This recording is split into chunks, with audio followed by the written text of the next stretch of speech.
Well, we're going to have a live broadcast here today, huh? We'll probably pick up a little bit of you.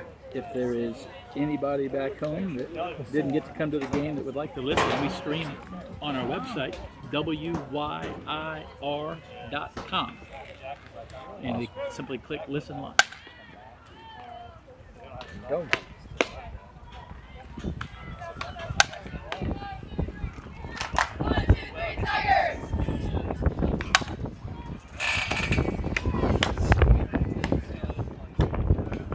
Now, there's a chance that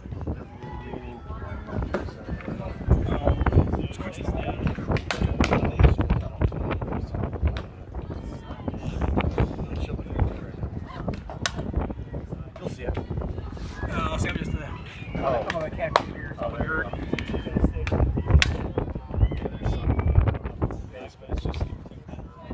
You crank on that thing like crazy.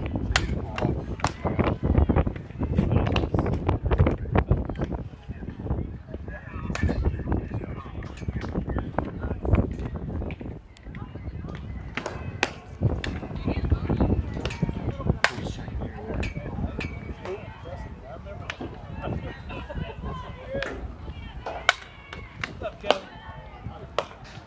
Behaving over there?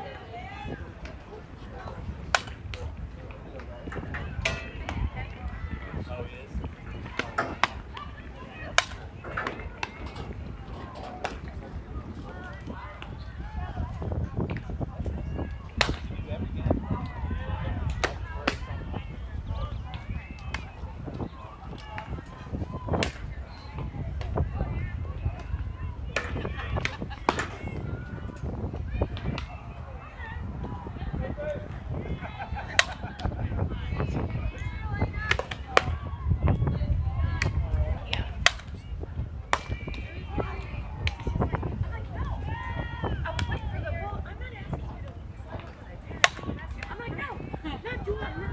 Look, I'm not doing that either.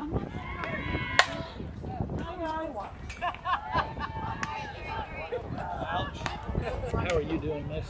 Hello. How'd you get yourself roped into this, dude? Are you working? You keeping the scoreboard? You got a sister that's playing out there, possibly? What's your name? Oh, you're a gym. What's your name?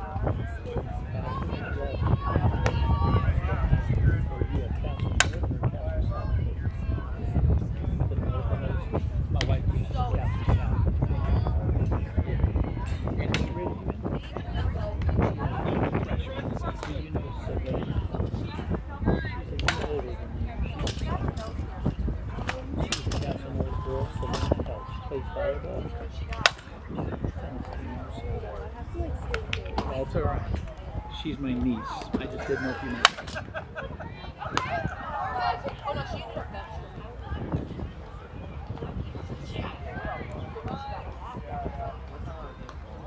Oh yeah, I remember that. Oh, now that's what I said. So I was like, I just.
Check one. Check one. Check, check, check. Check one.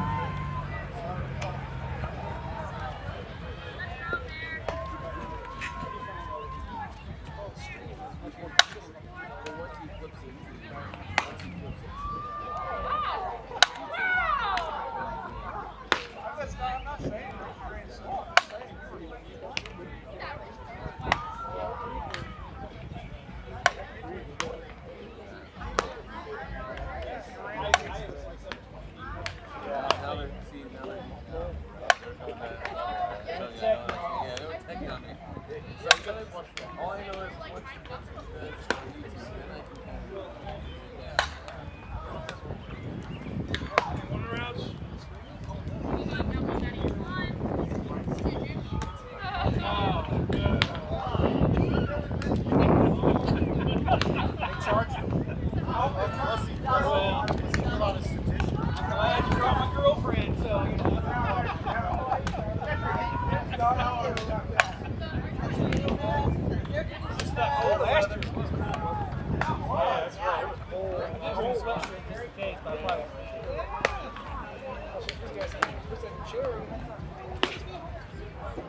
Sit next to it. So, do you want me to move it? You sit next to it?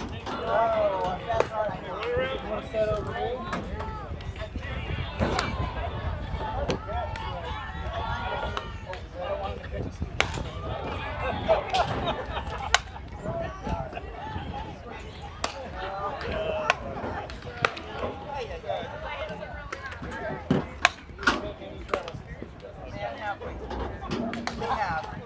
Some we get As you should. yes. As you should. Just go.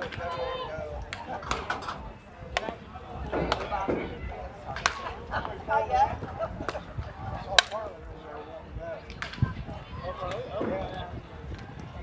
On that other two. on that, That's other. on the blue.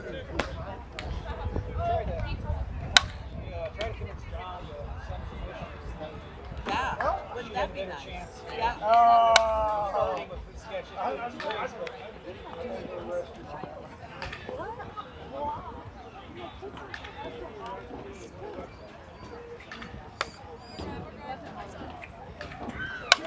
Red 5. See, I like become not become. I know you're good. We bring the fun. I should. And I'm just saying it to her. It's not open. That's the first thing he said was, bring the popcorn. It did. I sent it to her. She goes, it's supposed to rain. I go, Crazy.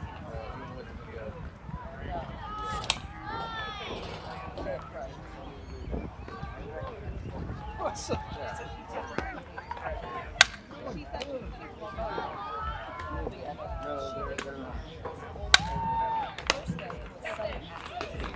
so all they did was then after that, he texted me at like the second day, and I was like,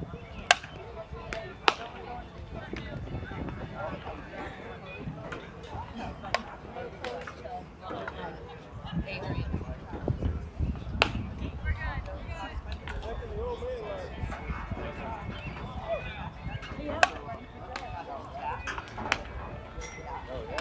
An amazing one.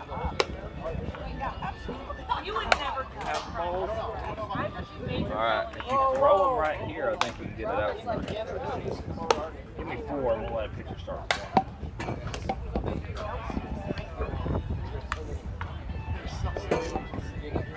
Thank you. Here's the trick. Never commit more than 1 minute. So if you've got drugs, don't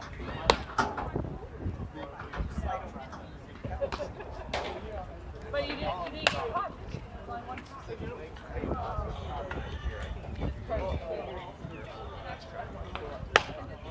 Oh, yes.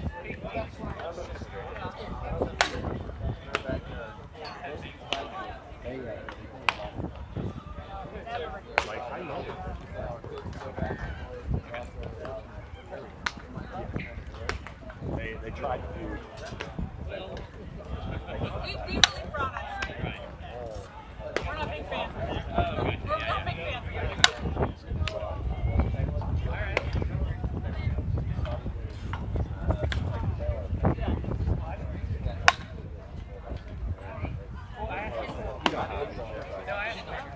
I already asked her.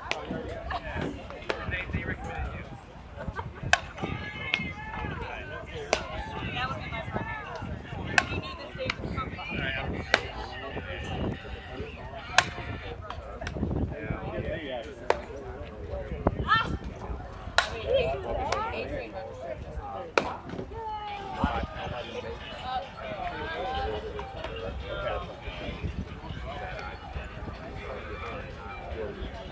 I was gonna say I'll make my way there. If you get there, I'll back off. But if there's somebody on, If I see that you are completely out there, then I'll switch. You don't like I picked your softball? She already gets I was all gonna say my I point. Or Well, during the season, she only works one day. She only works Sunday. I'm still getting her. But during the off season, Somebody brought a coin. yeah, during the off season. All right.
Friday here on the Evansville Sports Market.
Defensively here in the top of the first game. In their home white jerseys, royal blue tip. Foul tip. Staying alive is Kennedy Shockley for Fishers. And in white jerseys, royal blue is Fishers wearing white and the no jersey. Trimmed out in their traditional white star trim. So again, it's nobody in one on. As we just got underway moments ago here at the Sports Park. Here's a little never head out in front of the plate. Nice play. Bouncing off there. It's Bailey Gravens fielding her position. She fields and throws on to first base for the out. Fisher's runner does advance. Set that Castle defense for you. It's Kendall Taylor over at third base. At shortstop, it's Anna Bruggen-Schmidt. Danielle Neal is at second, while June Copeland holds down the corner over on the first base side. Outfield from left to right, it's Adele Atkinson on left, and it's Lily Greenwell in center, and Mallory Moore in right field for the Castle Knights. Standing in for Fishers, a three-hole hitter. That's Brooke Clayton. She's the center fielder.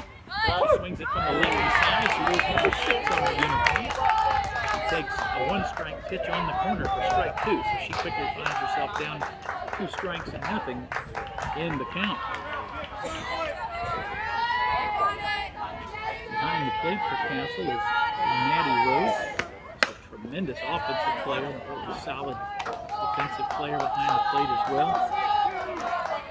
So it's Gravens pitching to Rose. That's the Castle battery. There's a ball outside. And there's another ball away. Even I believe it 2-2.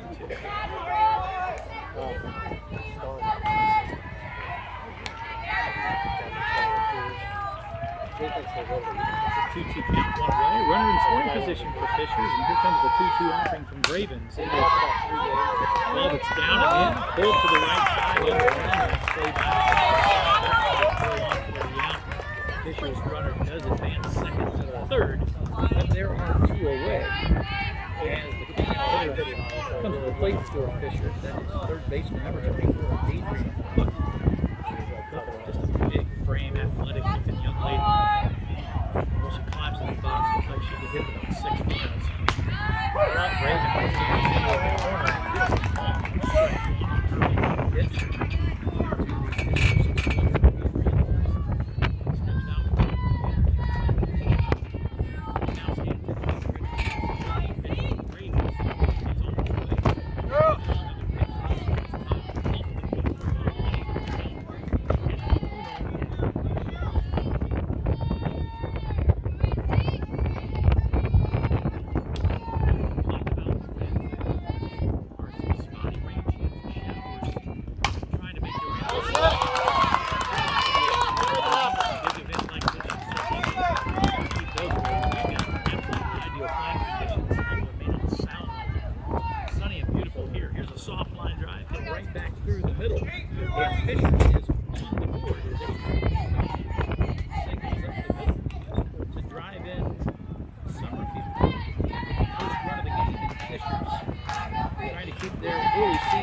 4-0 record and winning.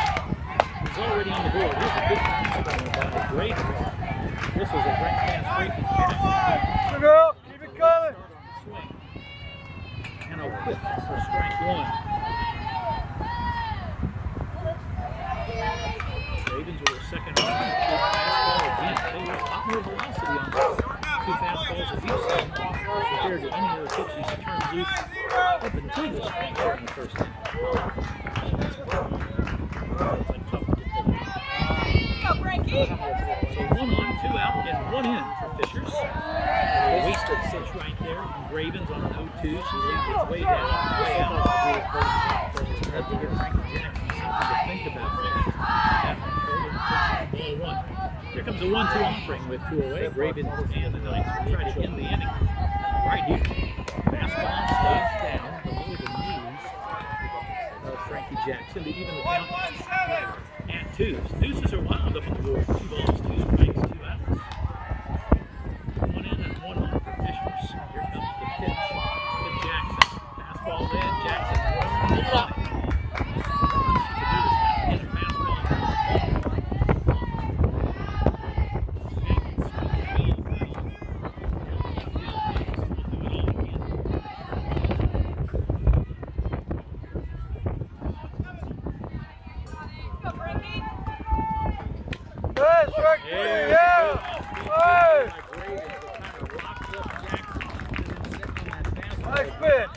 And got fooled, but Fishers does plate a run here in this first inning. They got the leadoff man aboard. That always leads to good things, it seems. And sure enough, they cash in for the first run of the game. We head to the bottom of the first inning. The Council Knights will head to the bat racks. We've got a 1-0 score. Dane Hall back live here at Beacon Sports Park. A quick break and a word from the fine people to make Council Sports possible here on 96.9 FM WNYI. You really don't have to see it start.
Strike counts, and Emma Bruggenschmidt, the career she has had, her days as a seems like we've been calling her name over the radio for 25 years. She started as a freshman and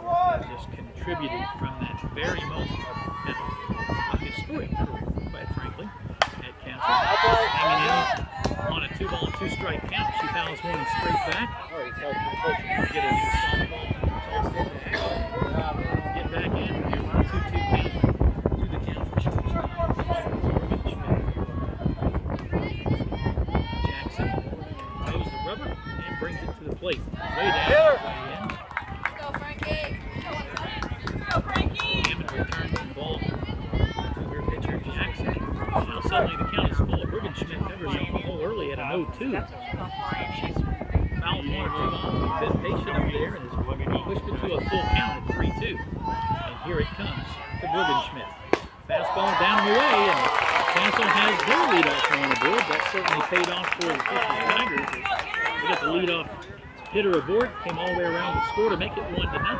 And here we are at the bottom of the first inning, and Castle has the table set in much the same way with Schmidt down there on the base on balls. Danielle Neal, the second baseman, stands in for Castle. She swings it from the right side of the plate. Nice ball, right at the third baseman, fields a position. Finally goes on to John, well done. One away for Castle, but we now have a base runner in scoring position down at second base, and Emma Schmidt and Maddie Rhodes steps to the plate. My goodness, what a start she's had in the first 6 ball games of this young season. She's got 3 home runs, hitting at a .667 clip with already 13 RBIs. In 6 games, 13 RBIs. She has certainly cashed in a number of times. Her Pat Locke here in this Castle softball group, and she'll try to make it RBI number 14. That would tie this thing very early on if she can get that done. Facing Jackson here in the bottom of the first inning. Jackson, a really good fastball, paints the inside corner, and evens the count 1-1. Offensively, Fisher's playing pretty much straight away. Here comes the pitch to Maddie. Ooh, off-speed pitch, buckled her at the knees. Caught her right across the letters for strike 2. She's got the ball 2 strikes. It's a really good change right there. Castle's hitters will have to be very, very respectful of during the course of the day-to-day. There's a fastball way up and way in. Kind of up in the old kitchen of Maddie Rhodes. Evens the count at 2-2, and the Castle slugger steps out for a moment and digs back in. We're trying to see what she can do with this 2-2 pitch. Schmidt out at second base. Here's a ground ball, chopper left side, shortstop charge. Makes a nice play. Ooh, came off the bag with the first baseman, but she does a nice job. Heads up, tags Rose in the shoulder as she goes by to retire Rose for out number 2. So scored a 6-3 ground out by Maddie Rose. Schmidt stayed put at second base on that ball. So she remains at the 2 bag, and Ella Pickard, the DP for Castle, stands in, and she becomes the remaining hope for Castle to punch in and get this thing tied right back up in the first inning with a runner at scoring position, but now 2 outs. Pickard hitting .308 on this young season. Takes ball 1 and awaits the next offering from Jackson. Hammond hangs the sign, presents the target, and here's a foul ball that's well out of play down the right field side. That evens the count at 1 on Pickard. Nice crowd on hand. Fishers has a nice group of folks that made the long trip down I-69 on the far northeast side of Indianapolis. See there, Lady Tigers play some softball here. Should be a really good weekend. For the most part, a great weather forecast. Temperatures in the 70s today. Supposed to be plenty of sunshine tomorrow. Temperatures in the upper 70s. 24 teams will converge on Deaconess Sports Park here for this 3rd annual Castle Softball Invitational. Here's a chopper foul by Ella Pickard. And it's a 2-2 count with 2 away. As the Castle hitter Pickard will dig back in here in just a moment.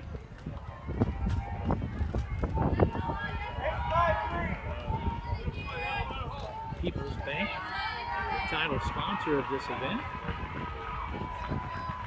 Here's a line shot, but right at the shortstop on a short hop. Nice play by shortstop Pickard, or excuse me, by the shortstop shot.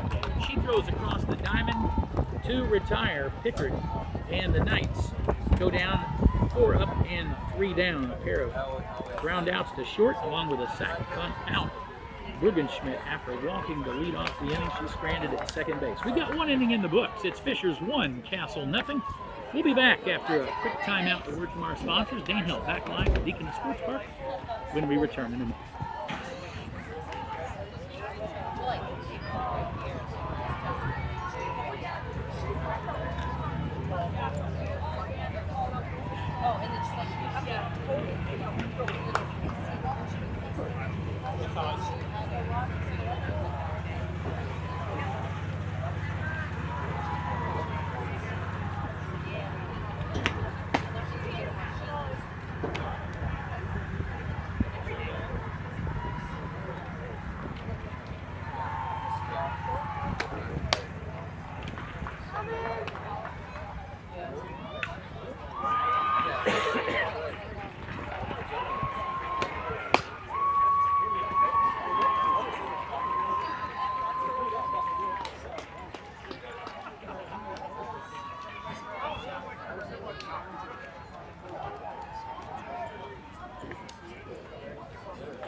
Well, back live here to Deacon Sports Park. Help coming to you live on WYIR with coverage of Council softball here on 96.9 FM WYIR.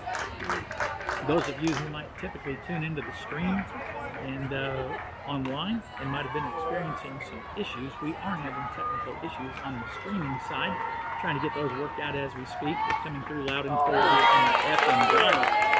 It's a little late coming back from the break. Anna McGrath was the first hitter for Fishers, and just moments ago on a swing and a miss, she goes down on strikes to the Council pitcher Gravens, who got her on a really nice changeup off the plate for a swinging strike 3. So Council defensively has 1 away, and Grace Walterman, right-handed stick, flies in the box. Fishers. Walterman, the right fielder, takes strike 1. Wears number 28 on her back. As we're marching over from her third base coach, flies in with a 1-strike count. Gravens lines and brings it. Fastball, which is a big corner. And it's an 0-2 count. Strike zone, I'm setting over the shoulder of the umpire. I'm being fair when I describe some pitch locations, and I would call his strike zone so far generous and very, very consistent. Nothing wrong with both of those. But you can see, particularly these hitters, they get up on the plate and pick a little bit more aggressive. Taking a lot of pitches here in the first inning and a half for these two teams, at least it seems. And here's a good fastball that blows away Grace Walton on a 1-2 count. And Gravens really seems like she kind of fueled the fire with her fastball in the last 3 or 4 hitters that she has faced. There's no doubt she has. And by the way, she's got 3 strikeouts in a row to show for it, including the first 2 here on the top of the second. Just as good as the fastball has been, she lets all the air out of the tire on a changeup that Elizabeth Hammond was way out in front of. Before strike 1, Fisher's catcher digs in and awaits the next pitch from Gravens. Fouls it straight over my head. Would have been a good day to have my blood. And the motivation to get up and quickly turn to about 6 or 7 steps, and I had neither one, so I hands over my shoulder for straight 2. 2 strikes and 2 outs. Here comes the pitch, and a line single into right field off the bat of the Fishers catcher, Elizabeth Hammond. Nice job there, staying back and putting the barrel right on the softball. She hits a rocket into right field for a 2-out single, keeping alive the inning for Liv McNall, second baseman for the Fishers. Looks like we're just simply going to have a courtesy runner for catcher, as Hammond will go in and start tightening up the tools of ignorance, as they say. At least everybody but the catcher calls them in. You got to be tough. Some would say a little bit half bunker. Way to make a living. I'm telling you what. Not a lot of comfort back there behind the plate. They just lose a chance to catch the baseball and softball. Out of the umpire. I've done that myself for 4 or 5 years. It's not always comfy back there either in a lot of ways. With Liv McNall at the plate, she takes a ball away after swinging and fouling out the first pitch. The count is a ball and a strike with Elizabeth Hammond ready to run down there at first base. Check that. That's a courtesy run running for Hammond with 2 away. Fastball well off the plate. It's a 1-0 Fishers lead over Castle as the Knights and their pitcher Gravens trying to close out Fishers here in the top of the second inning and get back to the dugout and reach for a bat. Oh, nice hit. Good job there by McNall, fighting that off. And here's a ball that just does elude the Castle center field pretty well to lay down. Neal made a spectacular diving catch, but not able to haul it in. And a good job by the runner with 2 outs, who was off and flying around the bases. She scores all the way from first on what ends up being a double for Liv McNall, and Fishers extends their lead to 2-0 on that ringing double to the gap in left center by Liv McNall. This good piece of hitting by McNall, a great effort by Greenwell for Castle in center. Like I said, she just about made a highlights at 10:30 kind of catch, but just not able to haul it in. And good hard base running for Fishers produces a run and another runner in scoring position for the leadoff hitter, who slaps it to the left side. We're talking Summerfield, and it's going to be Bruggenschmidt who's going to elect to deal with a runner that's caught in a bit of a trap between second and third. She runs her back towards the bag and tosses to second baseman Neal, who applies the tag and retires Hammond. So Summerfield does reach, but on a fielder's choice. The 3rd out of the inning happens out at the second base bag during that play and wraps up the top of the second. Castle comes to the plate in the bottom of the second inning.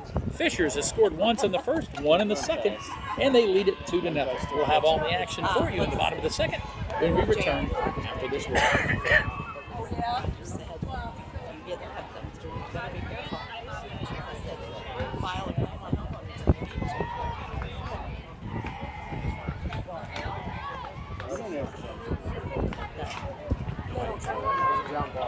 There was some motors, things with motors that came out. And then that chain link fence. You can't sell the stuff that's on the table. There's the stuff Oh, yeah, stuff in the dumpster. Lady took a chair out of the dumpster today. Yeah, they wouldn't let me be hook fielder's choice.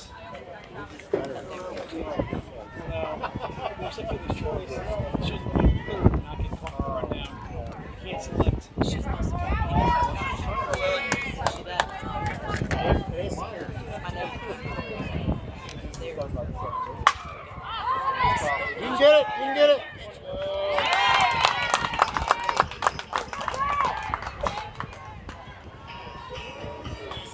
96.9 WY of Castle.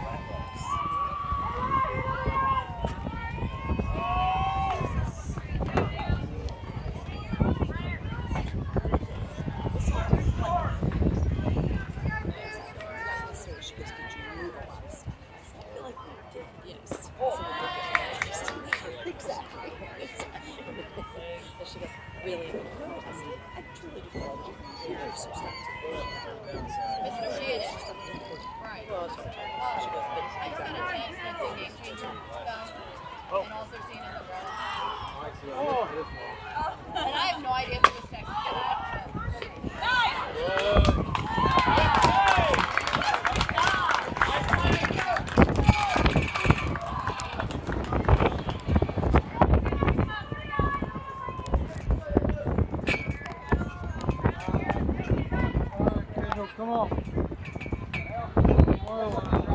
I was just like,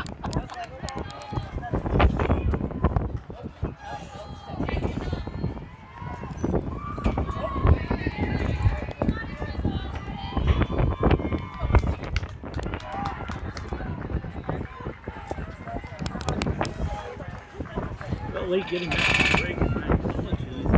Play has continued to slip around very quickly here. And everything completely under control with the start of the Castle order. She has already retired. Lily Greenwald and June start out the bottom of the second inning for the Castle Knights. So 2 up and 2 down. Third baseman Kendall Taylor is the batter for Castle. She wears number 5. She's hit a home run this season. She's hitting .333 on the young year. She finds herself in a ball 2-strike count. Here's a fastball just beneath the knees from Jackson that evens things up at 2 and 2 on the young Castle third baseman, Kendall Taylor.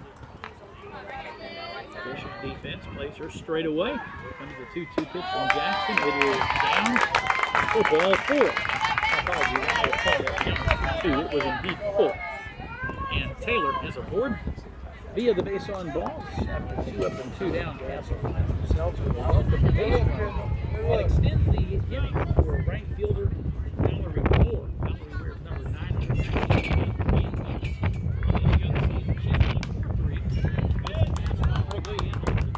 Really couldn't do much with it. Trying to kiss the ball first. Sure enough, right off the handle of that, just smiled.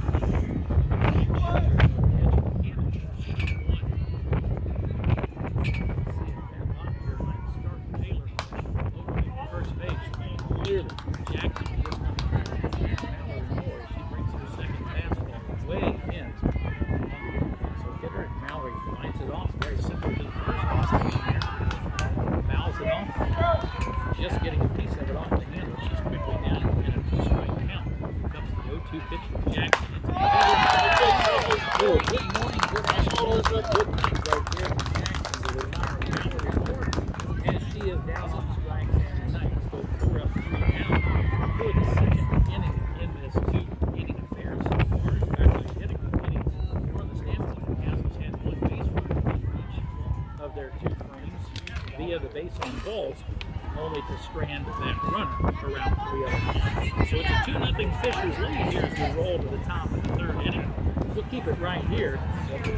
Gives me a really good opportunity to pass along a huge thank you to some additional spring sports sponsors that we have here on WYIR. We want to pass along a huge thank you to Quest Financial Services, along with Wings, etc., and Optimum Wellness Pharmacy. Also, we thank our newest sponsor, Castle Spirit Wares, along with Rehabilitation Institute. Along with Lynch and Associates, investment advisors. They're on board for their 2nd year with us here at WYIR, softball and baseball coverage. We also thank the fine people at Archie and Clyde's in Bell Oaks Plaza, and People's Trust and Savings Bank, who just came on board with us this spring. And as I mentioned earlier, they are the title sponsor of this tournament here at Deaconess Sports Park. The Castle Softball Invitational. It's a 3rd-year event. It's really grown into a monster. 24 teams will invade Deaconess Sports Park today and tomorrow and play a whole lot of softball. You're starting to see some good high school softball. This is where you need to be. Come out to Deaconess Sports Park. Good softball being played here by 24 different teams, and they are from everywhere, all around the southern half of the state, notably. Some probably beyond. You got one of them right here. Fishers makes the long trip down this way. By the way, speaking of Fishers, they enjoy a 2-0 lead. Just moments ago, they sent the hitter to lead off their portion of this 3rd inning to the slate. It was Kennedy Shockley's hit, and she promptly popped it up in the middle of the diamond. Gravens called for it and called it in for the 1st out. Brings up the left-handed hitter, Brooke Clayton. Swings it from the left side. She pulled the ground ball to the right side. For 4-3 ground down. Her first at bat in the first inning. She now bats with 1 out and nobody on here in the third for Fishers. 2-0 lead. Fastball. Does. You'd like to have that one there. Rose did a nice job. See? Brooke Clayton awaits the next one. The ball really tails away from her. She's committed early on the swing, but pulled up and swings through it for a 2-2 count. 21, 1 out for Fishers. Here comes the pitch to Brooke Clayton. Fastball gets it to the right side. Shallow right in. It's going to drop in for a hit. Moore was coming on. Kind of had that make that decision. You know, do I dive and try to make a really special play and risk this ball getting by me for extra bases? Or 7.5 steps. Keep it in first. She chose the left. Brooke Clayton is fine with that because it results in a base hit right. Clayton's avoiding out over first base. Adrian Cook singled the first time up. She hits in the cleanup spot for Fishers, and she digs in. She took a couple of light swings her first at bat. I can tell you, Gravens has got to be careful with this young lady for Fishers that hits in the cleanup spot. That's the third baseman, Adrian Cook. 1 out, 1 on. Here comes the pitch to the slugger. Off-speed pitch. Just that's the outside corner. For a strike.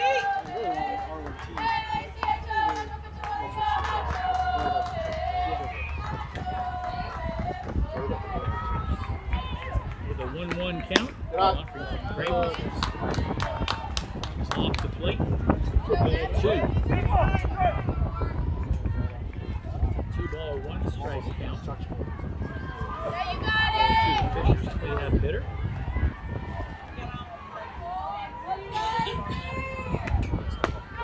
There's an off-speed pitch, and that doesn't mesh well at all for the fact that Fishers had a runner off and going, so she's able to slide in safely and steal second base with hardly a play. That's Brooke Clayton sliding in with a stolen base. That changeup matched up well with Fisher's plan to steal Brooke Clayton right there, so she stands at second base with 1 out. Here's a swing and a miss on a 3-1 offering for Gravens. Cook. She takes a cut out and misses to run the count full. Fisher's cleanup hitter gathers herself a little bit and stands in. Here comes a big 3-2 pitch. Swing and a miss. There you go, Bailey. Really tailed away. Adrian Cook right there. She's not able to catch up to it. She goes down on strikes and brings up Frankie Jackson. Frankie Jackson, of course, the Fishers pitcher. She struck out her first time up looking. She'll try to help herself with what would be a third run that sets out there at second base. 2-0 Fishers lead. Again, we have a base runner in the Brooke Clayton's end scoring position out at second base. First pitch to Jackson, down low for ball 1.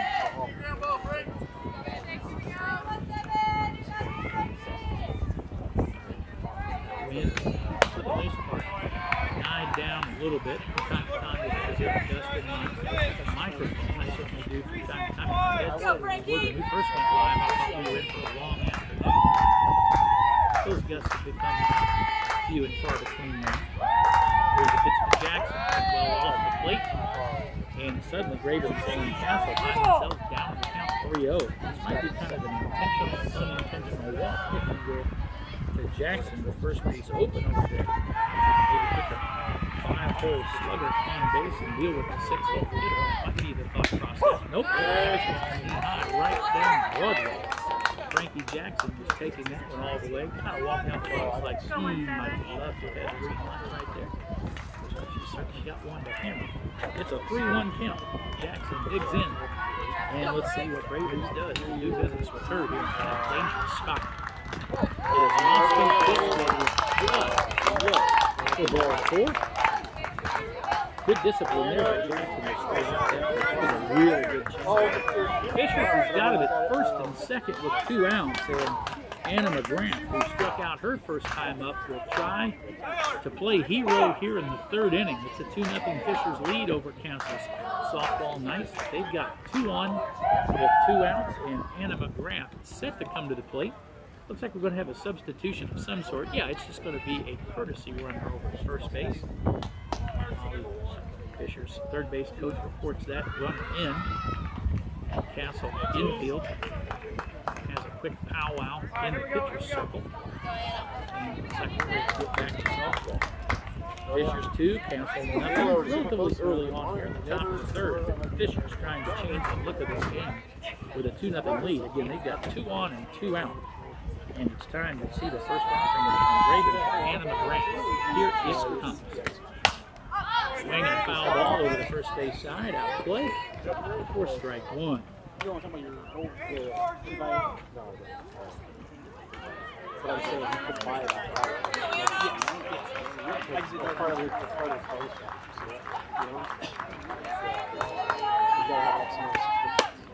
Swing and a miss.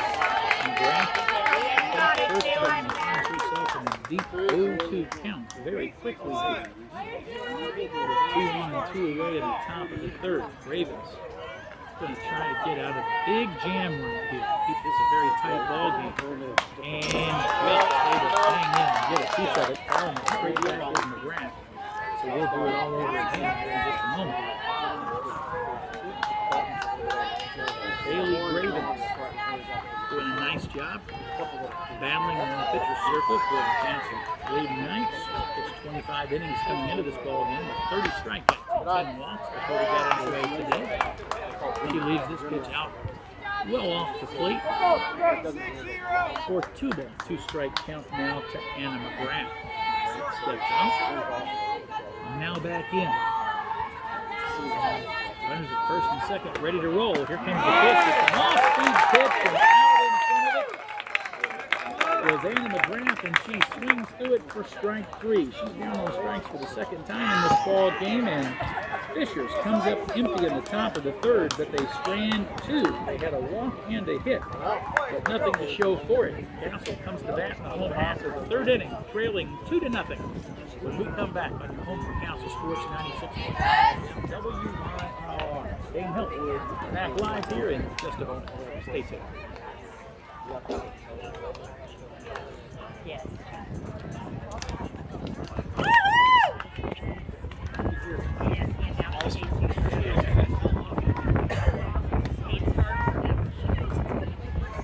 Get you a headset. You need a headset on. You need a microphone with that big Indian war hoop. We need a mic back.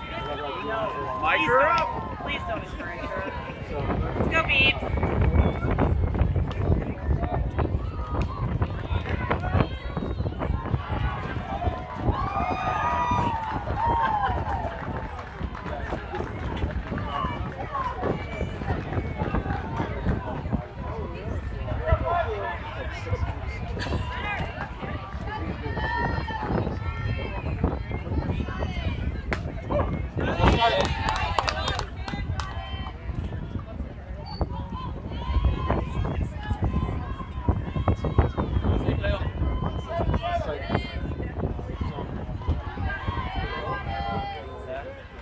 Well, back live here. Castle is going, trailing 2-0 early. Leading things on for Castle will be Grace Wilkins.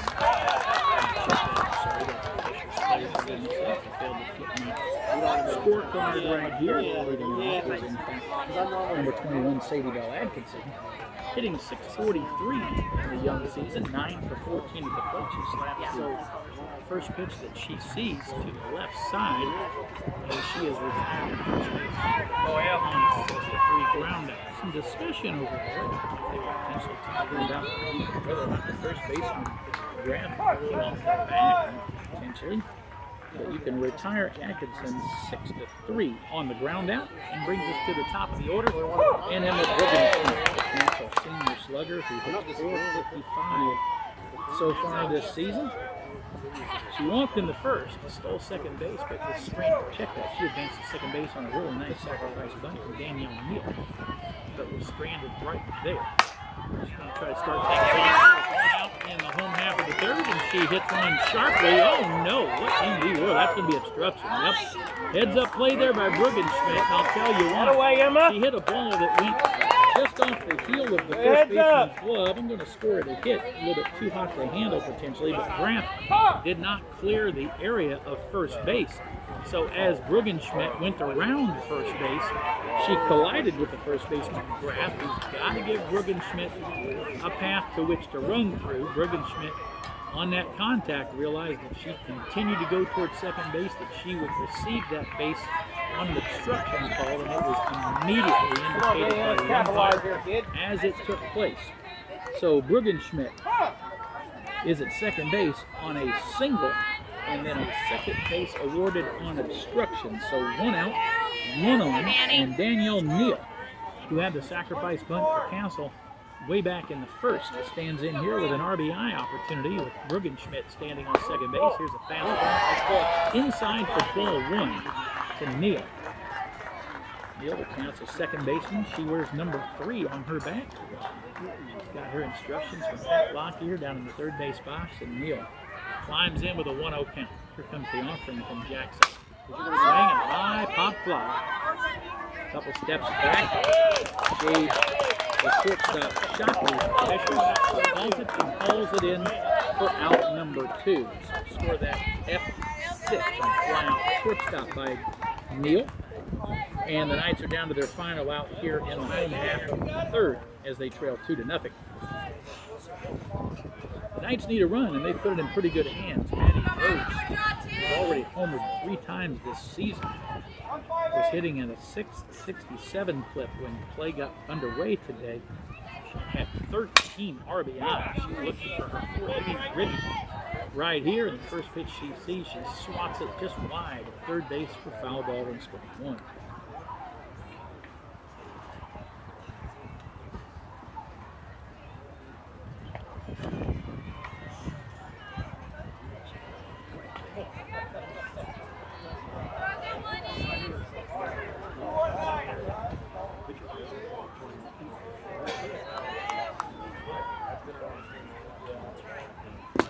Pitch for Maddie Rose. It's look for ball 1. So glad you tuned in here on a Friday afternoon. Castle softball WIIR. Heard from my good friend and my frequent broadcast partner here on the wire. Stuckey's tuned in on this Friday afternoon. This ground ball to the left side off the bat of Rose, and a nice play in the hole there. Shopper, she throws across the diamond to Graf to retire Rose on a 6-3 ground out. So for the 3rd time, the Castle Knights have a base runner and strand 1 and remain scoreless. It's Fisher's 2 and Castle nothing. We go to the top of the 4th in this ball game that's rolling right along in opening round pool play of the Deaconess Sports Park Castle Invitational Tournament, being brought to you in part by People's Bank. As I look over my right shoulder and my left, I mean that is softball being played all over the place here. I'm not exactly sure how many diamonds there are here at Deaconess Sports Park. I'm just going to take a wild guess and suggest maybe it's 1,000. If I'm close. But softball happening everywhere, and it's going to be the case all afternoon through the evening tonight, and then an early start tomorrow. I think it's a 9 o'clock game 1 on Saturday, and they'll play all day out here tomorrow in bracket play. This big invitational tournament. It's a 3rd annual that Castle has hosted. Just a great event that really showcases a lot of great softball teams, Southern Indiana and elsewhere. Fishers got on the board and started the scoring with their first at bat as Kate Summerfield reached as the leadoff hitter came around to score on the base hit by Adrian Cook. Elizabeth Hammond, the catcher, got a base hit, and there was a courtesy runner for her that scored on the double by Liv McNall in the 2nd inning. Fishers left a couple on base in the third, and that brings us to where we are. And that's the top of the fourth. Fishers leading Castle 2-0 as Gravens continues to work in the pitching circle for Castle. And right at Grace Walterman with strike one and now strike two. Walterman a strikeout victim in the second inning as she bats here in the fourth. Find herself an 8-0-2 count. And here comes the pitch from Gravens. Good punch off the plate. Grace Walterman does a really good job of getting the piece up to stay alive. The defense straight away in the outfield, not shading her one way or another. Here comes the pitch to Walterman. Fastball off the plate, halfway into the lefty's batter box. Well away from the right-handed hitter Walterman, who digs in now with a 1-2 count. Comes the pitch from Gravens. Fastball at the chin. And not able to lay off over to Grace Walterman. I always say a high fastball is a lot like a dessert to me. It looks good, but it's bad for you. You get one at about your chin right there. You can see it so well. So gosh, if I can see it that well, surely I can hit it. Well, it's above your hand. And it takes a really special player to a really special swing to catch up to one that's that high. And it ends up being bad news for Grace Walterman. She swings and misses underneath it for straight three. Big first out there by Gravens and the Castle defense. She's on Elizabeth Hammond. Again, she's 1 for 1 in the ball game. She's singled. Around to score on this way. Following in the second inning. Elizabeth Hammond with Fishers the catcher. Number 5. And she digs in after taking some care of pitches for a 1-1 count. The offer of Gravens. Big fastball, but it's well off the plate for 2. McNall, who drove in a run with her double back in the second inning in the on-deck circle. Looking forward to getting her chance. Her fastball really under the hand for Hammond. And takes her big time. She fights it off and grounds it to the left side. But Rubenschmidt fields it cleanly, throws on to Copeland over at first base for the Knights. And there are 2 away. So retire Elizabeth Hammond. 6-3 on that ground out if you're scoring at home, and I know you are. And there are 2 away for Liv McNall. McNall digs in here. And she doubled, drove in a run just a few minutes ago. In the second inning, she bats here on the top of the fourth. Almost midway through this one, cruising right along, and Castle's going to have to kind of catch the Bucks. They're down 2-0, so they got a little work to do. But a tight game at this point nonetheless. Just a 2-ball, no strike count for Liv now. Ravens trying to hit right back after her. Here it comes, fastball that just does nibble some corners for strike 1. Umpire indicates a 2-1 count, and the Reds come right back this way with a pitch from Gravens. She sights the sign, winds, and lets it fly. Fastball, high, top foul, it's going to drift out of play, and even the count at 2-2.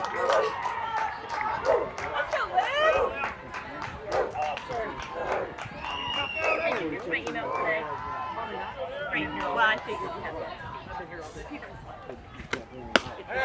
And a big strike 3. Liv McNall is down on strikes. 3 up, 3 down. I don't know that I said that in this ball game. I believe every team has had at least a base runner, even though we've got a low-scoring affair. Through 3.5 innings, we move to the bottom of the fourth. Castle will come to bat. They're looking to play a run or 2. They trail Fishers 2-0. And we'll have all the action for you when we come back on your home for Castle Sports 96.9 FM. WYIR and at WYIR.com. Stay tuned. We'll be back after this one. Yeah, let's go to it. Thank you. Just want 1 and 1, 2. 1 or 2.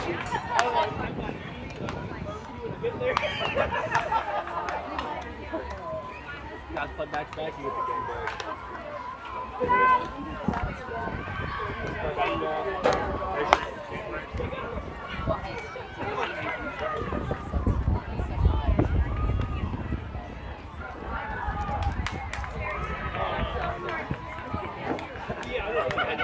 Come on, one start us here. Let's go. No, it was so good. Get started right here. Go.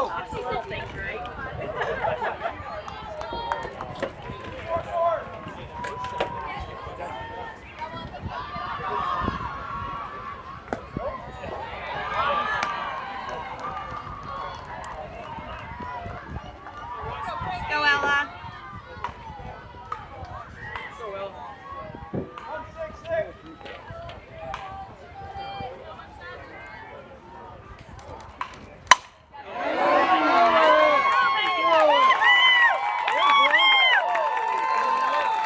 you can hear the reaction behind me just as we come back live and transfer steps to the plate. It's Ella Pickard who unloads on one and hits it deep to left field, and on a bounce gets up and over the left field fence for a ground rule double. So the Knights come out with the bat booming here in the home half of the fourth inning. They trail 2-0, but very quickly starting to look like they're ready to do something to change that, as Ella Pickard, the designated player, kind of a DH role, if you will, in this game, does her part by really turning on a pitch from Jackson and hitting it a long way into deep left field for that double I spoke of. So a runner at second base, nobody out. Lily Greenwell, who's hitting .762 so far in the young season. She's got a couple home runs as well. Council center fielder. She stands in, fouls off the first pitch she sees for strike one. Here comes the offering from Jackson. Slap it the other way right there, but coming back You got this. was Lily Greenwell, and she suddenly finds herself down 2 strikes and nothing in the count. Love to see her. See if she can at least yank something to that right side and move Pickard over to third base and get that runner out. There it is. Oh, here's a ball.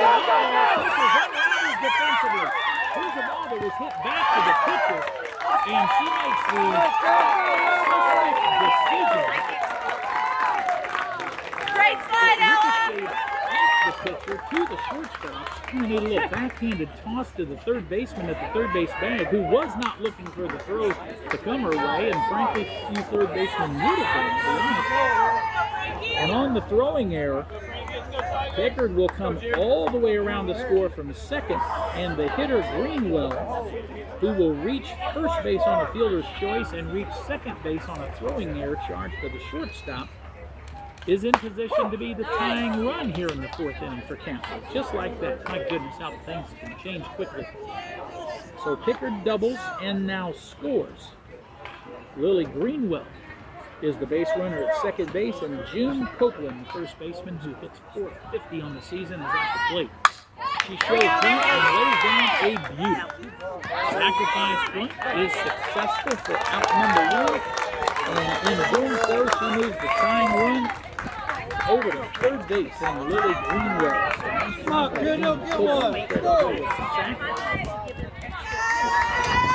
sacrifice for number one and Kendall Taylor. Third baseman will dig in for the Lady Knights here. And a chance to tie this thing up in the home half of the fourth inning. It's a 2-1 score right now. Fisher's clinging to that slim lead all of a sudden. Fastball at the chin of Taylor. She couldn't stay off of it. Swings through it for strike one. Aggressive at the plate. Gotta like that. That's how you get things done. And Taylor with a 1-strike count. 5 in. Await the next one from Jackson. Jackson has the signs and brings the pitch to the plate. Fastball right, strike two. Gotta believe Taylor might have been thinking she was going to get a change-up right there. But fastball just also passed her. She got comfortable battling.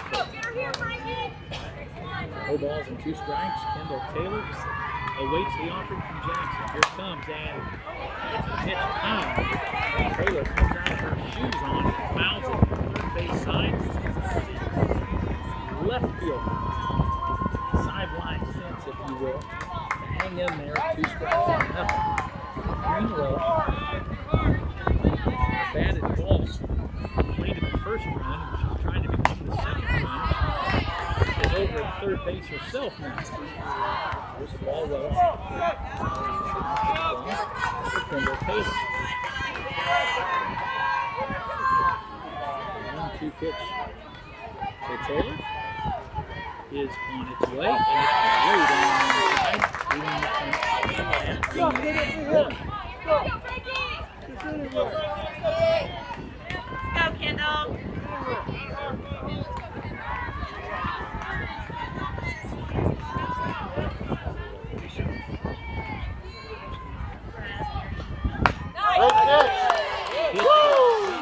Missed inside.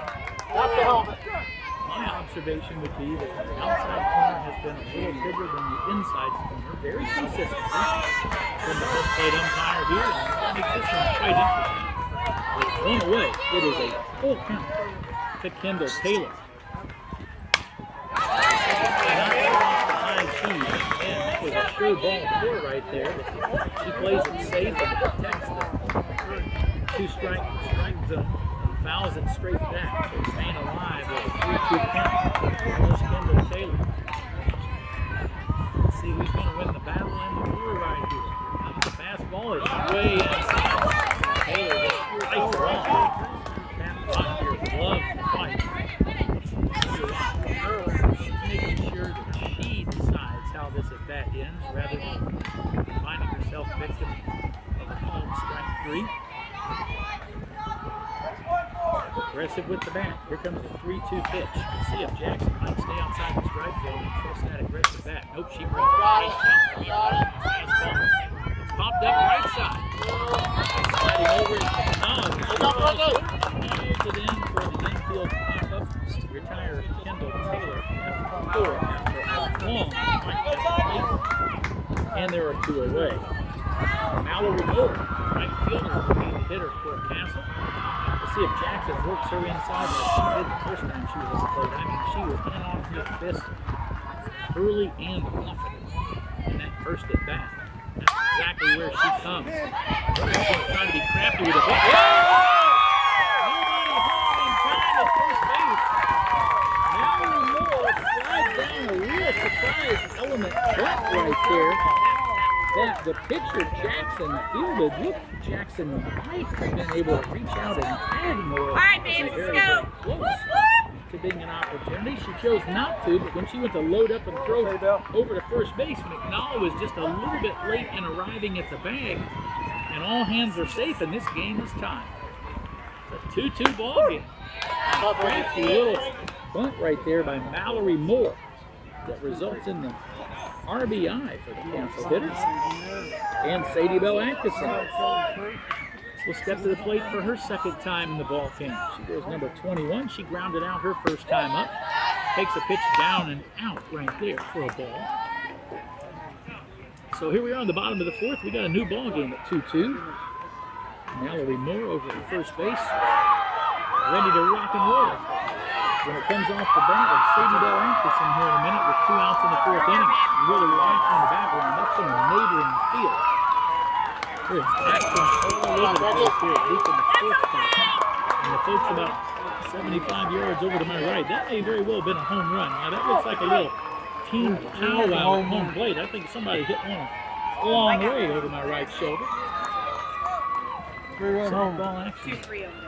Really rocking here at Deacon Sports Bar. Here's the pitch to Atkinson. She slaps one. Oh, and she is absolutely robbed on a really nice play. Full attention by Shockley, the shortstop, and she snow cones a catch and takes a line drive single away from Sadie Bell Atkinson. Score that L6 in my book. That's a lineout for the shortstop. A really nice play by Shockley to retire the Council Knights here in the 4th inning, but not before Council plates a pair of runs. We're all tied at 2-2. Fishers comes to the plate in the top of the 5th when we return after this quick timeout.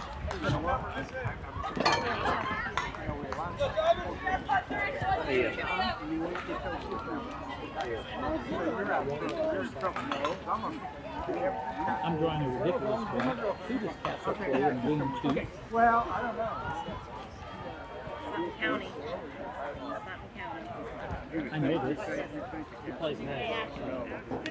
Like you would think, who showed up the broadcast? Hancock. Eastern Hancock. I was like, it was a county. Some kind of county. I know that. Say, but not Hancock County. Right, Eastern.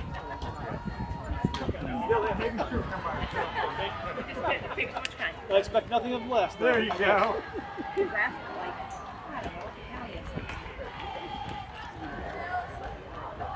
2, 3. Okay.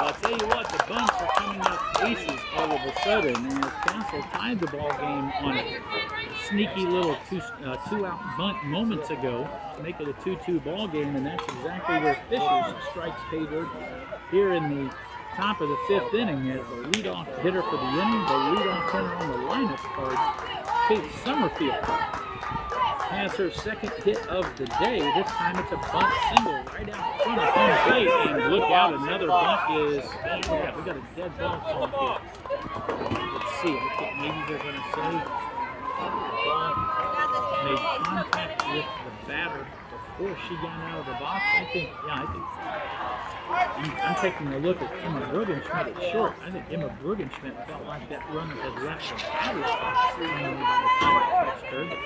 No argument from the Castle dugout and coach's standpoint. And so we're right back to softball. But again, a leadoff single of the bunt variety here by Kate Summerfield. And with a 2-2 score, Fishers is in business with a base runner to start things off in their half of the 5th inning. By the way, Castle plays a pair of games today. We'll have them both for you right here on WI. A member of our broadcast team is to the ballpark. He'll be joining me here in a little bit. The play-by-play for you in the 5 o'clock matchup. It's a full afternoon of Castle softball here on WIIR. Soft line drive into the outfield for Fishers. They have got 2 outs and, 2 on and nobody out to start things on here in the 4th inning. That's going to prompt a real quick timeout and a meeting in the pitcher circle among the Castle defensive players along with the pitcher Gravens. We've got their battle plan together. And here's Fisher with all kinds of options. They've been ready to bunt the ball an awful lot, but you'd be surprised to see them take the bat out of the hands of their cleanup hitter right here, Brooke Clayton.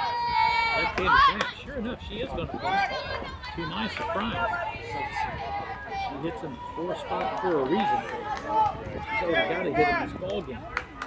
But she was showing a bunt. And check that. Brooke Clayton hits him the 3 spot. It doesn't necessarily change my thought process just because she's in the 3 rather than 4, but she is in fact a 3-hole hitter. She's got a ground out and a base hit so far in the ball game. She shows bunt again and fouls this one straight back, evening the count at 1-1. So runners at 1st and 2nd for Fishers in this 2-2 ball game. Tigers from the far northeast side of Metro Indianapolis look to regain the lead here in the ball game, and the bunt gets up in the air. Nice job by the Castle catcher, Maddie Rowe. Feeling her position, she gets rid of the mask, pops out, gets to her left, and finds the ball and hauls it in. And the bunt does not suit Fishers well at all that time. As a foul out to the catcher will cost them their 1st out, and the runners haven't moved. They're still at 1st and 2nd.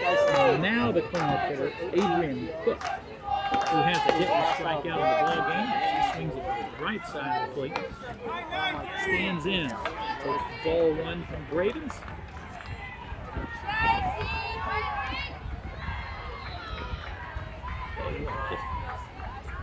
Just the old radio play-by-play guy. That was a bold decision to commit to the bunt with a 3-hole hitter right there. Not that it wasn't the right thought process, but certainly did not pan out well for Fishers that time. The bunt is popped up for an out number 1. Outwasted it, you will. We shall see how this inning plays out. Pitchers may cash in big time, yet time will tell. We got the right person at the plate to do it. Cleanup hitter Adrian Cook. She's taken a lot of really good swings in this game already. She deals with Gravens. Here comes the pitch, fastball outside. Runs the count even at 2-2. Swing or foul ball straight down to Adrian Cook right on and just barely missed on the hill. She takes a big deep breath, gives a pep talk to the barrel of her bat, climbs in, waits for 2-2 off. Strike three. Gravens with a huge strikeout right there. Tell you what, they're starting to add up a little bit. 1, 2, 3, 4, and 5, 6, 7, 8. Yeah, strikeout number 8 by Gravens. She's been very good. Quite frankly, I didn't know she had been borderline great. You know, she had allowed some base runners as a walk in the ball game, but only one. She's just been really, really good, quite frankly. It racks up a 8 strikes in the ball game. And was in a big one there. After getting the 3-hole hitter to pop up the butt for out number 1, she strikes out the lineup. And now is a really good pitch away from closing the curtains on this big threat by Fishers, as they had 2 on and nobody out, and now they're down to their last out of the 5th inning. Frankie Jackson struck out the first. She walked and stranded right there in the 3rd. Is the 5th. She fouls on the back. 1-1 count. Gravens takes the sign from Rose and brings it. Look out. Trying to go first to 3rd and doing so is the trailing runner Kennedy Fisher. Summerfield scored ahead of her. And a really nice job of hitting there by Frankie Jackson. Fisher's pitches shouldering the load for the Fishers Tigers at the moment on a big RBI single right there while doing the pitching. And Fishers may not be done yet because all of a sudden they've got to run in. They've got runners on the corner and still just 2 away for Anna McGrath. McGrath was the scheduled hitter. She had struck out a pair of times. It looks like we're going to have a 10th hitter. I'm going to have to scramble for my lineup card here and get this change for you.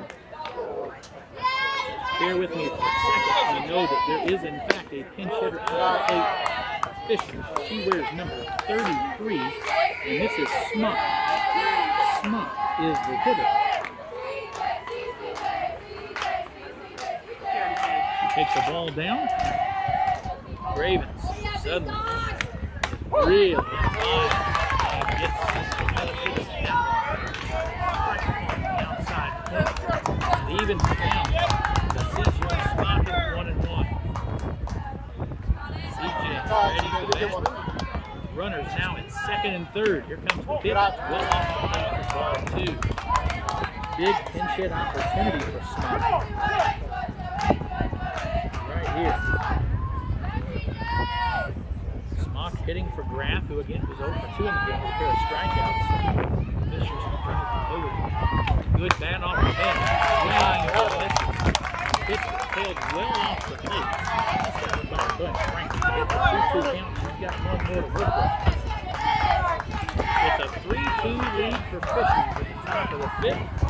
Castles Gravens sights the sign from Rose and brings it to the plate. Fastball just outside. Runs the count to 3 of them. It's now full. First base is open. You got this, Bailey. Gravens, you don't just have to fold up and give in right here. You've got Grace Walterman on deck. She struck out a pair of times in this game also.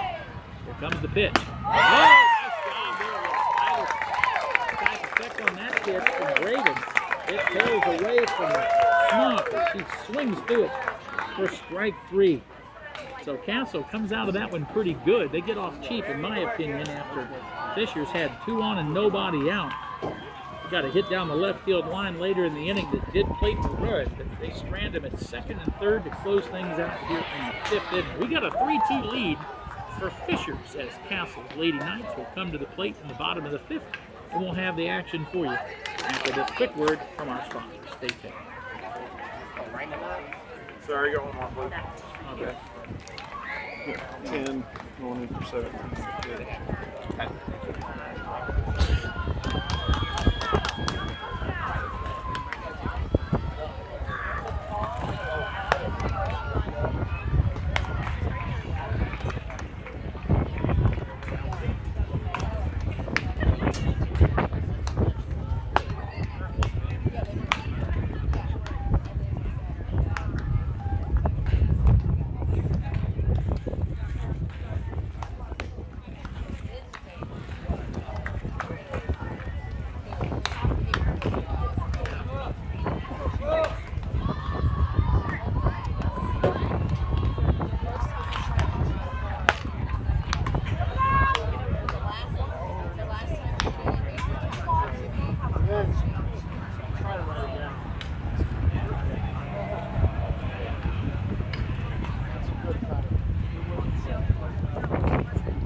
Well, back live here to Deaconess Sports Park, the site of the Castle Softball Invitational, been brought to you all weekend long by the First Trust and Savings Bank, one of our sponsors right here on WYIR as well. So we thank them for their financial support of Castle Softball here on WYIR. Also want to pass along thank yous to Archie and Clyde's in Bell Oaks Plaza and Lynch and Associates Investment Advisors. That's good, Jojo. Thank you very much to Rehabilitation Performance Institute and the Castle Spirit Wear, along with Optimum Wellness Pharmacy, Wings, etc., and Quest Financial Services. All those local area needed businesses lend their financial support to us at WYIR to make broadcasts of Castle sports like this one possible throughout the year. Play-by-play of about 60 games a year. Castle football, basketball, baseball, serving boys and girls sports alike. Been doing it for 17 years. It's a real pleasure. But again, it happens only through the financial support of local area sponsors that you hear from throughout our broadcast. We thank them once again. It's a 3-2 Fisher's lead over the Castle Softball Knights here as the Knights come to the plate in the bottom half of inning number 5. And the Gravens has been very patient, very selective in the ball game, and right on cue, she walks for the second time in the game and reaches base for the third time in 3 trips to the plate. She's got a base hit and a pair of walks. Does the Gravens, so she gets down to first base. That's a big base runner for Castle as they trail by 1, 3-2. There's a bump home, boy, I tell you what, and that's bang, bang at first base. Just back in time. After a bunt from Danielle Neal fails, it just popped up to the third base side. So she's out F5, and that third baseman snapped the throw down to first base. Bruggenschmidt diving back in, hands first, just did get back. She might have caught her finger on the bag, or potentially was landed on by the Fisher's first baseman. She's favoring that finger. She's got some kind of action going on over there. It does appear okay. We've seen the bunt get popped up by both teams in very costly moments here in the past inning. Castle trades an out for that. And now a sky-high fly ball into very shallow left field. And retires Maddie Rose with a high pop down the second half. So the inning started with loads of promise. Bruggenschmidt's walk. Just like that. But the ball's popped up and the Knights are down to their final out here in the home half of the 5th. But it's Ella Pickard who just doubled and scored her last time out. Lines this one foul. Out of play over the right field side for Pickard. What's that guy? Long time friend. Guy who's with the old umpiring gear, more than fair share of softball games. Mike Devine joins us here behind the plate. And it's Castle down to their final out of the home half of the 5th inning. The offering to Pickard is Focus, Joe. I believe we've got a 1-1 count here to Pickard. 2 away in a 3-2 Fisher's lead. Bruggenschmidt continues to look for an opportunity to get off and run over at first base. Here comes the offering. Pickard. Well laid in the dirt. Nice job there. Catcher Hammond to drop and block that and keep that in front of her. Keep Rugenschmidt from advancing and getting into scoring position. That would be huge in a 3-2 ball game for sure. So Pickard will await the next offering. And here it comes.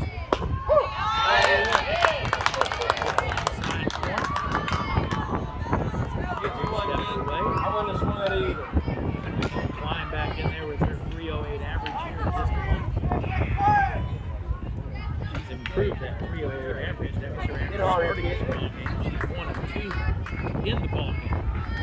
Here's a pitch right down the heart of the plate. She hits it on the ground at shortstop. That ball took a tough hop and ate up Shockley right there. She kept it in front of her, did a nice job of gathering the ball and cutting loose at a strong throw, but not in time over at first base. Tell you what, Mike Devine, here's your chance to be the official score. What you got there? You got an error on that. E6. All right, first place, let's practice. I think so too. And was hit right at the shortstop. Kind of hard to look at an artificial surface and say she got a wicked nasty hop. But it was a very lively hop. There you go. It just flat ate her up right there. But we're going to score at E6, and the Knights are going to come up. Hey, great job, Elizabeth. Keep the course. After Pickard reaches on the E6 and advances Rugenschmidt to second, it's Lily Greenwell who comes up and grounds the ball left side for out number 3. So the Knights strand a pair of runs here in the home half of the 5th. We move to the top of the 6th inning. We've got a 3-2 Fishers lead over the Castle Lady Knights. When we come back after this word from our sponsor. Don't go away. How you doing, man? Good, man. How you doing? Been a while. What you had so far? Enjoying some breeze, man? Yeah. Feels good. On the plane, did you say? Oh, plate. Gotcha. You got the very next game here? Over there. You're over there. Who you got? Fort Posey and Columbus North, and then I'll have Columbus North and Oregon. Okay, so you got 2 tonight. Yeah. Gotcha. So Castle plays, sits and plays. Say again? Does Castle play, sit and play, or they play 2 in a row? They play 2 in a row. Yeah, we're going to carry them both. My nephew Callan has been doing some work for us. He'll join me here in a minute. Okay. He's going to have game 2. Well, I'm going to take my wife out for dinner. Good to see you, brother. Good to see you. Yep, glad you came by.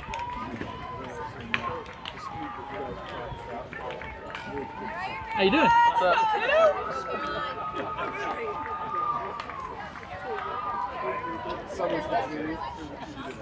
Well, back live here at the Deaconess Sports Park, we got a good one going. It's 3-2, and Fishers leads Castle. Back to the pitcher's circle for her 6th inning of work for the Castle Knights is the pitcher Gravens. And into the batter's box for Fishers. Welcome. Who just slapped a line single right back through the middle for a base hit. The players up there number 2. Scramble around and get to my roster.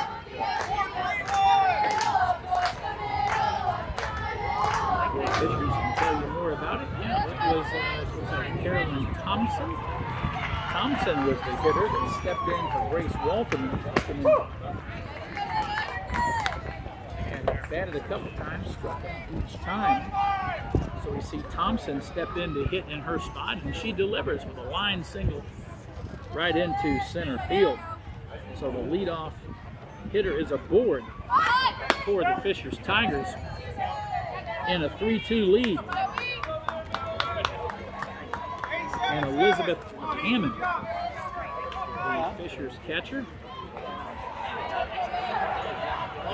will stand in here. A big opportunity. We've seen these teams be real quick to bunt the baseball and try to advance a runner in this close game, but Hammond shows no signs of it so far.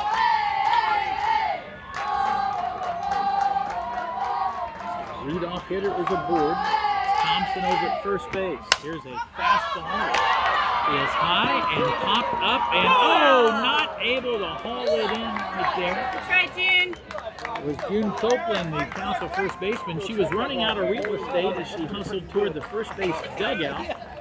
may have taken her eyes off the ball right at the very latest, trying to find that nasty concrete corner that she was starting to approach pretty quickly. You would want to know where that's at if you were knee-high to that thing. I promise you, she may have taken a quick peek, and therefore the eyes got off the ball right there, and the ball popped out of her glove.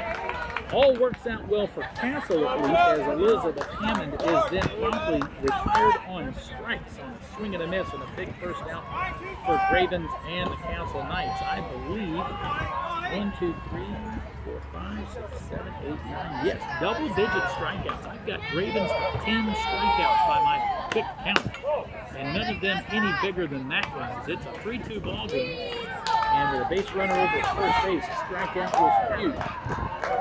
Liv McNall, who doubled in the second, she struck out in the fourth. She's the Fishers hitter, and she takes ball one. Second offering is a fastball for strike one. Runner is stealing. And say out at second base. I can't say that I had a great look at the tag. It certainly seemed late, but I'm not too sure that Thompson got to the bag. She went on her belly, hands first, and she did kind of dive early. I'm wondering if she ran out of gas and just never got to the bag. Ruggenschmidt slapped the tag down on her fingertip, because it looked like she was ahead of schedule on the throw down.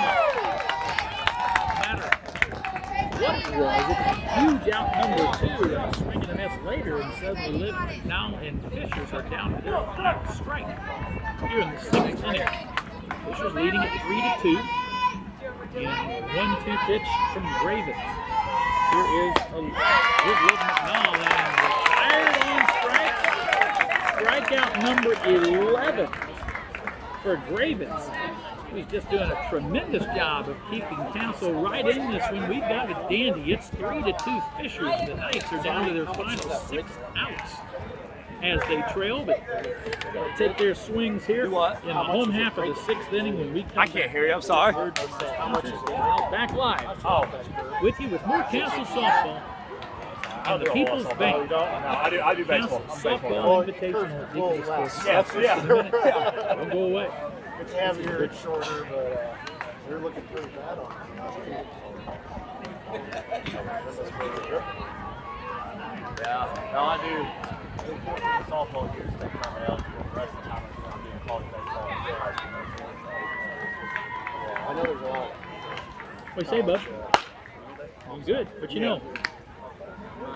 Not much. Yeah. I'm good. Excuse me? I'm broadcasting live on the radio. WYIR 96.9. Local, but we also stream on the internet. WYIR.com.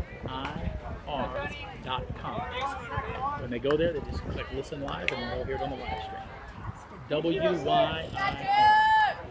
You bet.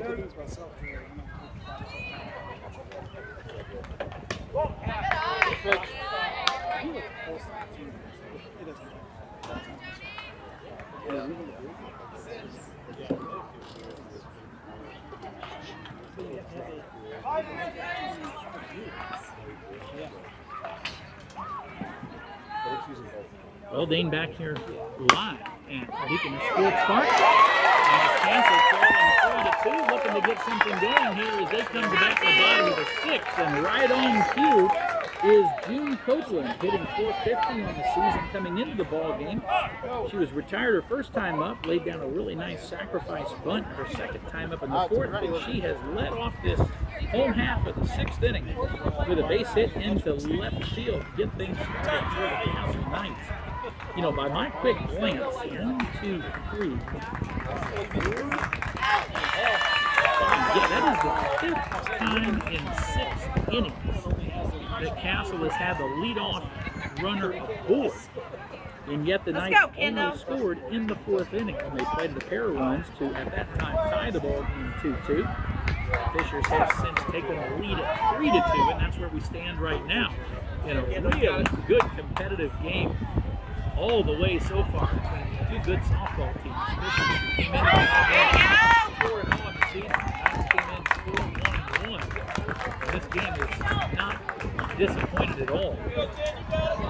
3 3-2 Fishers lead. Castle with a leadoff runner aboard and ready to bunt the ball was Castle, but the pitch was down and in. It got away from Hammond, the Fishers catcher. And so the runner for Council is able to scamper down to second base without burning up the bunt. And boy, I tell you what, rewind and once again, it was Kendall Taylor who looked ready to try to bunt the ball on the right side, move that run to third. The pitch was way down, way in. She pulls the bat back and gets away from the catcher Hammond. And suddenly the Knights runner advances to third. So without spending an out with a bunt, Castle has that runner right where they want her. And now I think just purely taking and strike. All right, Kendall.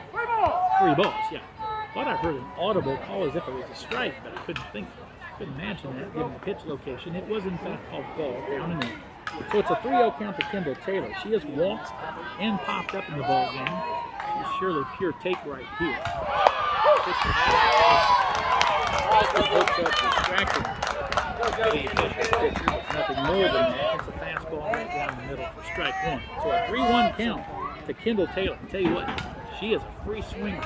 She's got a chance to really punch one right here if she likes it. Sitting on her pitch with a 3-1 count. That's a hitter's dream. She gets a fastball and she does like the ball up. She's made it very, very clear with the pitches that she's attacked. She is a high ball hitter. That pitch is at the kneecaps for strike 2. So an excellent location by Fishers here to run the count full. Here's a big 3-2 pitch to Kendall Taylor. It's on its way. Haven't got it. I believe it may have nipped her on the elbow. Whether it did or not, it's ball 4. 61, half a dozen of another. Either way, the Council Knights have runners on the corners.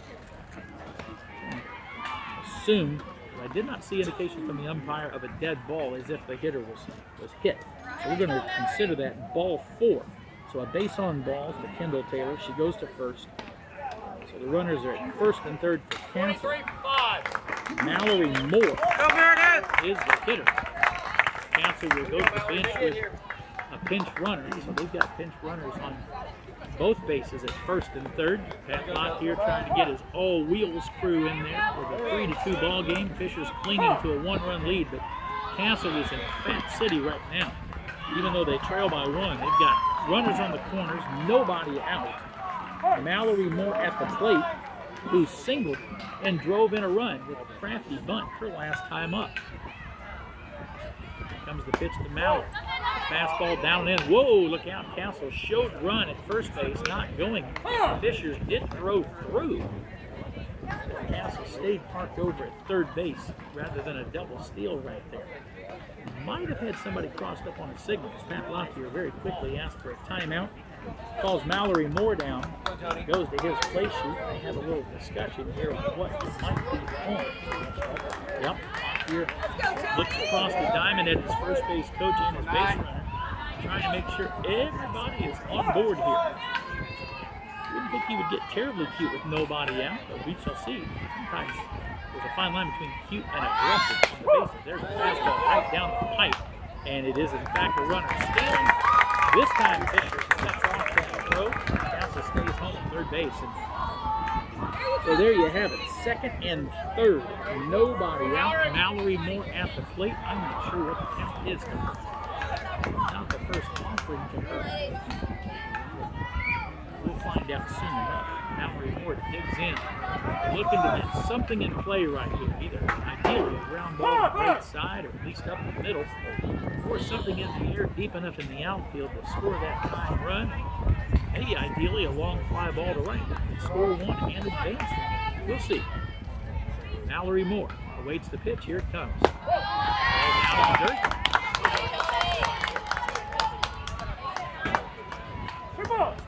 It is a 2-ball, 1-strike count to Mallory Moore. She takes that one down.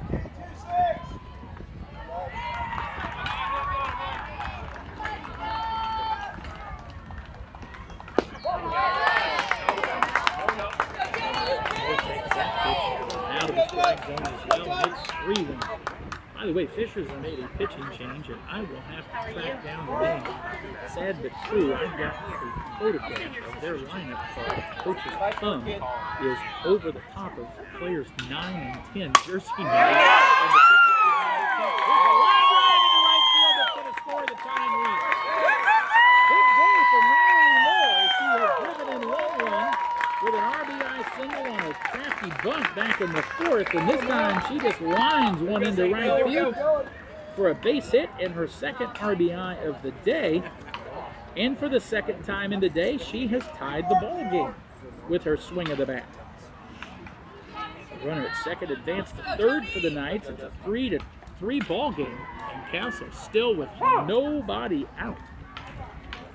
And runners on the corners.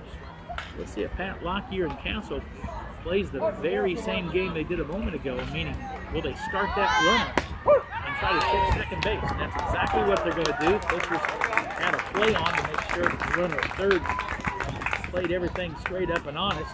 The runner did so, right back to the bag on the throw, and kind of rewind and do it all over again if you're Castle. For the second time in the inning, they have second and third, nobody out. And this is Sadie Bell Atkinson, who hit a line drive back through the middle her last time up that was caught on a fine play by the shortstop Shockley, robbing her of a hit. So she's 0 for 2 on the day. She's grounded to short and lined out to short.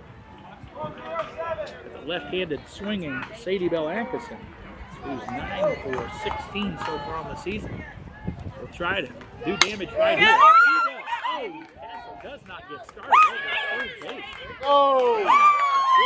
Yeah, Pat Lockyer is really frustrated. A slow ground ball to the right side off the bat of Atkinson, who, by the way, beat the throw to first base. But just did not get a start down at third base to the Castle base runner, so Castle doesn't score on the play. But all hands are safe, and it rolls the top of the order.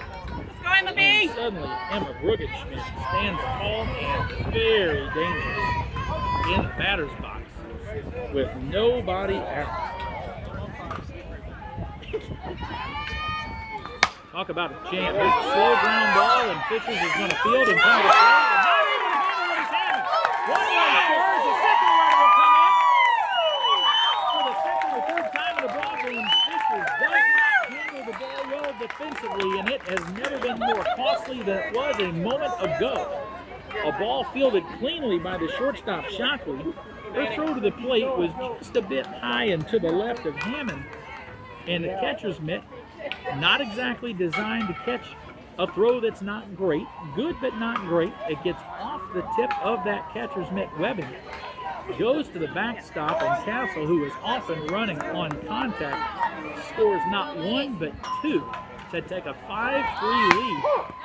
And I'll tell you what, Fishers is trying to just survive right now. They're bleeding out just a little bit on the operating table, to be real dramatic here, as they find themselves trailing 5-3 and struggling to just get anything to really go their way. They need a break and not able to get one. And Castle, in the top part of the order, is going to try to make life as miserable as possible and keep batting the ball around a little bit. So Bruggenschmidt, with the ball in play, she reaches first base on what will be scored a fielder's choice. She goes to second on the errant throw. Again, two have scored on that play for Castle, and now we've got a foul ball. Just as I looked away, the ball wound up at the screen, and we got a little lively there. Foul ball is the issue. It's a 5-3 Castle lead. Still nobody out, and Danielle Neal is at the plate for the fourth time today. She had a sacrifice bunt in the first, popped up in the third, grounded out in the fifth. She's showing bunt. She is not bunting with a 2-strike count. And she takes the ball way high. First base is open. Runners at second and third for the Lady Knights, with Murderer's Row on deck and in the hole. Strike two. Called on Neal. Big first out there for Fishers. They needed an out in the worst way. I wouldn't be a bit surprised to see them intentionally walk or at least pitch around Maddie Rhodes. She's 0 for 3 and therefore dangerous and due in this ball game. She has 3 home runs and 13 RBIs coming into the game. She hits this one right side. That's going to plate another run. So it's a 4-3 ground out. Good ball in play right there. Well invested. Scores the runner for Council from third. And the Knights have scored 4 times in the 6th and have a 6-3 lead with a runner at third in Bruggenschmidt and Ella Pickard at the plate. Cleanup hitter for the Council Knights. He's got a double, scored a run. Nice She pitch. reached on there her last trip up to the plate. She takes ball 1 off the plate to start this at bat. She's the 8th Castle hitter of the inning. It's been a grinder for Fishers. They have either been tied or led this ball game throughout. The wheels fell off on them just a little bit here in the 6th. Sure. There's a ball down low to Pickard, and it is, I believe, a 2-0 count to the Council cleanup hitter. Looking for her 2nd hit of the day. If she gets it, it would plate run number 7. It's a 6-3 Council lead. Here comes the pitch. High bouncer, third base. It's going to get off the tip of the glove of the third baseman into left field. I'm going to score that a hit. Reaching far to her left and just not able to gather it in was the third baseman. The ball goes into left field for an RBI for Pickard. And Castle extends their lead to 7-3. 5 of those runs coming in this busy 6th inning. Lily Greenwell, who's reached on a fielder's choice and scored for Castle in 3 trips to the plate, is the hitter with 2 away.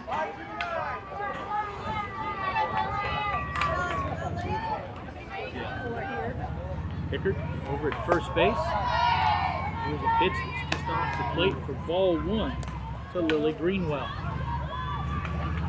Again, we will be covering the 5 o'clock game. The Castle Lady Knights will play a pair of games here today. After this game that we've had with Fishers, they will square off again with an opponent at 5 o'clock, and we'll have all the play-by-play here at WYIR. So stay tuned for the remainder of the game. This ground ball hit right side. And Greenwell is going to be retired. 4-3 on the ground out, but the Knights bat behind the order, if you will, as they send 9 hitters to the plate.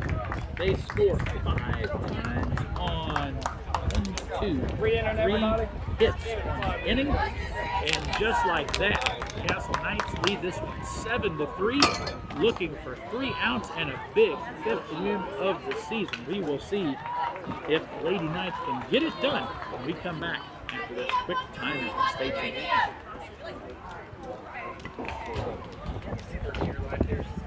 You'll want to really keep your head up. You know what? I wouldn't rely on them, on the opponents for lineups. You can be settling in here, and I will go get lineups, and I'll send them to your phone. Okay? Did you bring a scoreboard? I got my So you're going to use a scoreboard? Okay.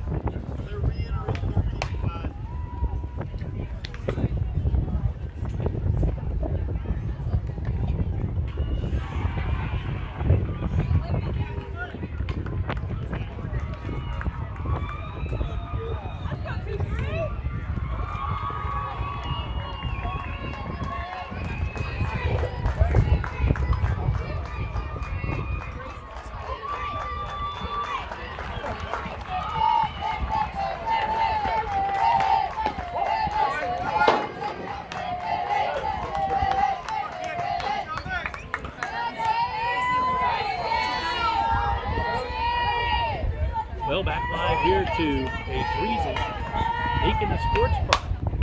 Big 6th inning for the Castle.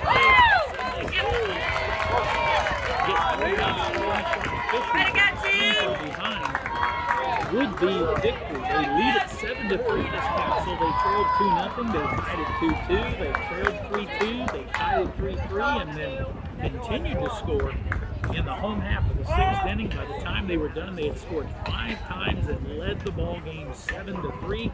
And that's where we are right here as Gravens continues to pitch for Castle. She's just done a really nice job keeping them in this ball game.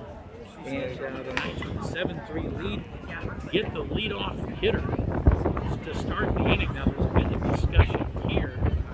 It was in fact the leadoff hitter, Kate Summerfield, who was retired from first base. Maybe some discussion of whether or not Copeland kept contact with the bag as she caught the ball on the throw from the left side. But that discussion is over. Termination is in fact wrong. Shockley will stand in for Fisher. He is 1 for 3 on the road. She grounded out on first, pitcher in third, and then a single in the 5th. She fouls this pitch over the right side for strike 1. Here comes the pitch from Gravens. Back in the outside corner. She gets the call for strike 2. Shockley 1 for 3 on the day. Trying to become a base runner. That's what it's about for Fisher right now. They just need to get on base, move the chain around, somehow get an opportunity to put 4 runs up, and they are a long way from getting there right now, and suddenly they're down to their final out.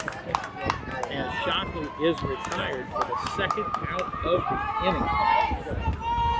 I mentioned a while ago how quickly things changed. Fishers, they were rolling. Had some level of control of this game, and suddenly it was on Castle in the 6th inning to find themselves just moments away from capturing their 5th win of the year as Brooke Clayton takes strike 1. Left-handed hitters 1 for 3 on the day. Here comes the pitch from Gravens with a high pop fly, shallow center field, coming in, and making the catch. There's Greenwell for the Castle Knights, and that is a winner for the girls in royal blue and white as the Castle Knights, in come-from-behind fashion, win this ball game 7-3, scoring 5 times in the home half of inning number 6 and sending a really good Fishers softball team to their first loss on the season. They dropped to 4-1 on the year. We're going to cut away here for just a moment to hear from some of our fine sponsors. I'll be back to wrap things up here for Game 1, and then we'll have Game 2 action for you here in the next 15-20 minutes. So a lot of softball yet to come your way here at 96.9 FM WYIR. So don't go away. But again, the final score here is Castle 7 and Fisher 3. By the way, congratulations